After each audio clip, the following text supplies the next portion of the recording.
دل میلے ہو چکے ہیں. کیا وہ حدیث مبارک آپ لوگوں کو یاد نہیں کیا؟ حضور پاک صلی اللہ علیہ وسلم نے ارشاد فرمایا کہ تمہارے جسم کا ایک ٹکڑا ایسا ہے جو اگر گندا ہو جائے تو سارا جسم گندا ہو جاتا ہے. صحابہ کرام نے عرض کی کون سا؟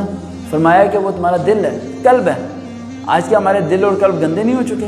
ہمارے ذہن میں غلط خیالات نہیں آتے؟ آپ اندازہ لگاؤ، ذہن میں غلط خیالات ہی آنا، چاہے رات کو آئے چاہے دن میں آئے، آپ کے ایمان کو کمزور بناتا ہے.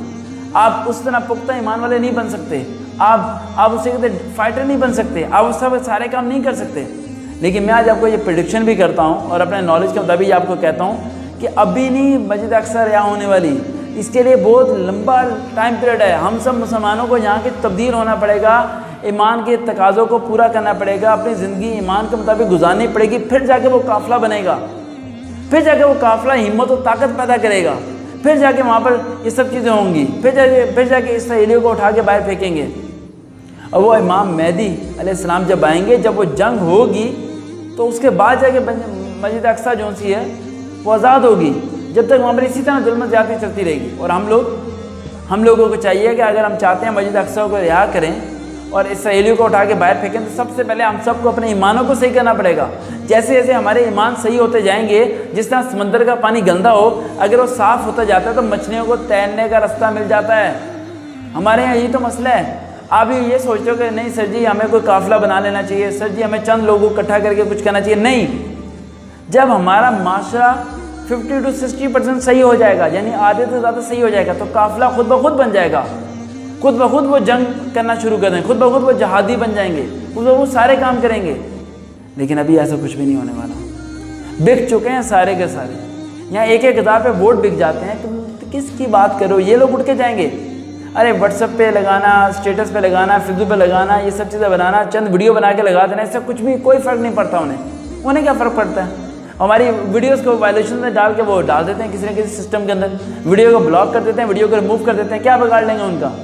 اگر کچھ بگاڑنا چاہتے ہو تو اپنے ایمانوں کو مضبوط کرو. ہمارے ایمان جب مضبوط ہوں گے وہ سب بگڑ جائیں گے، وہ سب اسرائیلی ختم ہو جائیں گے. کیونکہ ان کا پہلا مقصد ہمارے ایمان کو ختم کرنا تھا، اور انہوں نے ختم کیا سوشل میڈیا کے ذریعے. ہم سب کو ناچ گانے پہ لگا دیا. اب میں ایپ کے نام نہیں لے رہا، آپ سب کو پتہ ہے. جہاں کی بچیاں ہر وقت ناچتی رہیں، جہاں کے لڑکے ہر وقت غلط سوچتے رہیں، جہاں میٹرک کلاس کا لڑکا گلی میں کونے میں کھڑے ہو کے کسی کا انتظار کرے اور اسے تاکہ، حالانکہ اس کے اپنے گھر میں کوئی بہن بیٹی بھی ہو، وہ جائے گا ریا کرنے مسجد اقصی کو. دماغ ٹھیک ہے تمہارا؟ کہاں کی باتیں سوچ رہے ہو؟ ارے کون سے خواب دیکھ رہے ہو تم لوگ؟ یہ سمجھ نہیں آتی کون سے خواب دیکھتے ہو تم لوگ. روزانہ سوچتے ہو بھئی ہمارا خون کھولا ہے. کون سا خون کھول رہا ہے؟ نماز کا وقت ہوتا ہے، نماز تو چھوڑ دو تو جب نہیں خون کھولتا. بیٹی بہن کا آپ نے جب غلط رشتے کر رہے ہو تو جب نہیں خون کھولتا. جب اپنی بہنوں کے حصوں پہ، جائیدادوں پہ قبضہ کرتے ہو جب نہیں خون کھولتا. اب خون کھول رہا ہے آپ لوگوں کا. حیرانگی ہوتی ہے تم لوگوں پہ یار. اپنے آپ کو صحیح کر نہیں سکتے، تم کیا جہاد کرو گے؟ پہلے اپنے آپ کو صحیح کرنا پڑے گا، پھر جا کے وہاں کچھ ہو سکتا ہے. ایسے نہیں کچھ ہو سکتا، اور یہ جلد سے جلد کرنا پڑے گا ہم سب لوگوں کو. اگر ہم سب لوگ ٹھیک نہ ہوئے تو آپ کو کیا لگتا ہے کہ پہلا ٹارگیٹ ان کا وہ ہے، تو دوسرا ٹارگیٹ کیا ہوگا؟ ہم. تیسرا، اب میں سارے نام کیا کھل کے بولوں آپ لوگوں کو، پہلے ہی بہت دکھی ہو چکے. ارے دکھ اسے نہیں کہتے جو آپ کو مجھے ہو رہا ہے. جب دکھ ہوتا ہے نا تو انسان تبدیل ہوتا ہے. جب غم لگتا ہے نا تو انسان کا چلنے کا، اٹھنے کا، بیٹھنے کا، بولنے کا انداز بدلتا ہے. کون سے غمگین ہو تم لوگ؟ آدھا گھنٹہ غم کرنے کے بعد آدھے گھنٹے بعد وہی ناچ گانے کی ویڈیو اوپن کر کے بیٹھے ہوتے ہو. تم لوگ لڑو گے، تم لوگ رہا کراؤ گے. ارے تم لوگ تو اپنے آپ کو تبدیل نہیں کر سکتے، 5 ٹائم اٹھ کے نماز نہیں پڑھ سکتے، مسجد اقصی کو رہا کرواؤ گے تم لوگ. حیران کی ہوتی ہے میں تم لوگوں پہ. بہت مدت لگے گی بھائی، بہت مدت لگے گی. ان پہ ظلم ہو رہا ہے، ستم ہو رہا ہے، دیکھ کے حیرانگی ہوتی ہے، دکھ ہوتا ہے. معصوم سی بچی جس کے ہاتھ میں گڑیا ہوتی ہے، اس کے اسکول کو دھماکے سے اڑا دیا جاتا ہے. کتنے ملک ہیں ہم لوگ جانتے ہو؟ 70 سے زیادہ اسلامی ملک ہیں، 70+ اسلامی ملک. وہ لوگ سے 90 لاکھ ہیں، 90 لاکھ. پاکستان کی آبادی کتنی ہے پتہ ہے نا؟ یہ بتانے کی ضرورت ہے. انڈیا میں کتنے مسلمان ہیں پتہ ہے نا؟ سعودی عرب میں کتنے، سارے ایران، ترکی، سب میں کتنے مسلمان ہیں؟ ہم سب لوگ کہا ارے بھائی مہربانی ہمارے فلسطین کے لوگوں کو چھوڑ دو، مہربانی ہمارا UN گیا وہاں پر منتیں کرنے گیا. یہ مسلمان ہیں، تم مسلمان بھول گئے ہو کہ تم ہو کون. تم ایک باری اپنے آپ کو پہچانا تو صحیح، سمجھو تو صحیح تم ہو کون، پھر تمہیں پتہ چلے گا کہ تم کیا تھے. ایک وہ انجینئر صاحب، انجینئر کیا نام ہے پتہ نہیں، علی، انجینئر علی، میں ان کی بڑی رسپیکٹ کرتا ہوں، میں ان کی بڑی ویڈیوز سنتا ہوں رائٹ، اور بڑا انہیں اپریشیٹ کرتا ہوں کہ انہوں نے اچھا قدم اٹھایا فرقہ واریت کو ختم کرنا. میں ایک معمولی سا ٹیچر ہوں. میں آپ کو یہ میسیج دینا چاہ رہا ہوں انجینئر علی صاحب، میں انشاءاللہ آپ سے ملاقات کرنے بھی آؤں گا، بس یہ تھوڑا سا ٹائم مینیج ہوگا تو انشاءاللہ لازمی آؤں گا. آپ کے اسسٹنٹ سے ہی میں نے بات کرنے کی کوشش کی تھی. تو انجینئر صاحب میرا آپ سے تھوڑا سا میسیج ہے، میں نے آپ کی ویڈیو دیکھی اور تھوڑا سا کانفلکٹ ہے اس کے اندر، مس انڈرسٹینڈنگ ہے. آئی ہوپ سو آپ اسے سالو کرنے کی کوشش کریں گے. شاید میری غلطی ہو، شاید آپ کے بیان کرنے کا انداز الگ ہو، شاید میرے سمجھنے کا انداز الگ ہو. میں تو ایک معمولی سا چھوٹا سا ٹیچر ہوں، دین اسلام پڑھتا ہوں، قرآن مجید کو ترجمہ پڑھتا ہوں، سب چیزوں کی کوشش کرتا ہوں ریسرچ کرنے کی رائے. تو میں آپ کو تھوڑا سا بتانا چاہتا ہوں اپنے پوائنٹ آف ویو، سننے والے بھی ذرا غور سے سنیں. انجینئر علی صاحب کی ویڈیو میں نے دیکھی اسرائیل فلسطین کے بارے میں، اس میں انہوں نے کہا کہ ہم لوگ جہاد نہیں کر سکتے، ہم لوگ ٹیکس پے، شارٹ کر کے بتا رہا ہوں، ہم لوگ ٹیکس پے کرتے ہیں، اپنے آگے فوج کو جاتا ہے، فوج کا کام ہے یہ کرنا وہ کرنا، ساری باتیں آپ کی سمجھ آ گئی. لیکن ایک پوائنٹ آپ نے جو بیچ میں بولا کہ صحابہ کرام کے پاس تلوار ہوتی تھی، اگلے کے پاس بھی تلوار ہوتی تھی، اس لیے وہ جنگ لڑتے تھے. آج ہمارے پاس وہ چیزیں نہیں ہیں، ہم چلے جائیں گے یہاں پر 500 لوگ اٹھ کے، ان کے پاس گنیں ہوں گی، وہ ہم یہودی، ایک یہودی ہم سب کو مار دے گا. کیسی باتیں کر رہے ہیں آپ؟ کس نے کہا کہ صحابہ کرام کے پاس تلوار تھی تو اگلوں کے پاس بھی تلوار تھی؟ ہم نے تو کچھ اور ہی پڑھا ہے. ہم نے پڑھا صحابہ کرام کے پاس تلواریں تھی زنگ آلود، ان کے پاس تلواریں تھی نہیں. ہم نے پڑھا ان کے پاس تو اسلحہ نہیں تھا، ان کے پاس تھے ہاتھی. ہم نے پڑھا ان کے پاس تعداد کم تھی، ان کے پاس تھی ہزاروں.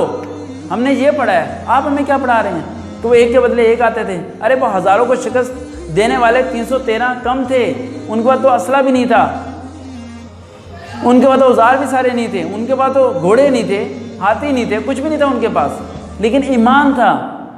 آج کے بندے کو آپ یہ کہہ رہے ہیں کہ بھائی تم چلے جو گے نہیں ہتھے تو تمہیں کچھ بھی نہیں ہونے والا. اللہ جب بھی تھا، اللہ اب بھی. اللہ اگر جب کنکری گروا سکتا تھا، اللہ جب سارے کام کروا سکتا تو کیا اللہ اب نہیں کروا سکتا؟ ایمان تقاضا ہونا چاہیے اٹھنے کے لیے. علی صاحب یہ پوائنٹ مجھے آپ کا برا لگا. اچھا آپ نے کہا کہ ایک پوائنٹ آپ کو ایک اور آپ نے مثال دیتے ہیں، میں آپ کو چھوٹی سی مثال دے دوں رائٹ. تو انجینئر صاحب آپ نے کہا کہ جون صاحب جی ہمیں وہ دیکھنا چاہیے، ہمیں کرنٹ افیئر دیکھنا چاہیے، ہمیں اپنے آپ کو آئینے میں دیکھنا چاہیے کہ جی ہمیں دیکھ کے مقابلہ کرنا چاہیے، آنکھوں پہ ہاتھ نہیں رکھنا ہے، فلانا فلانا. ایک بندے کی ماں سمندر میں گر جاتی ہے، اس کا جواب آپ نے دینا علی صاحب.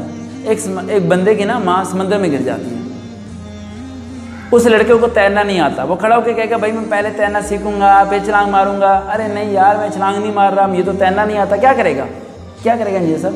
چھلانگ مار دے گا. کیوں مارے گا؟ کیونکہ اسے اپنی ماں سے کیا ہوگا؟ پیار ہوگا. جن لوگوں کو مسجد اقصی سے پیار ہے نا وہ لوگ چھلانگ مار دیں گے.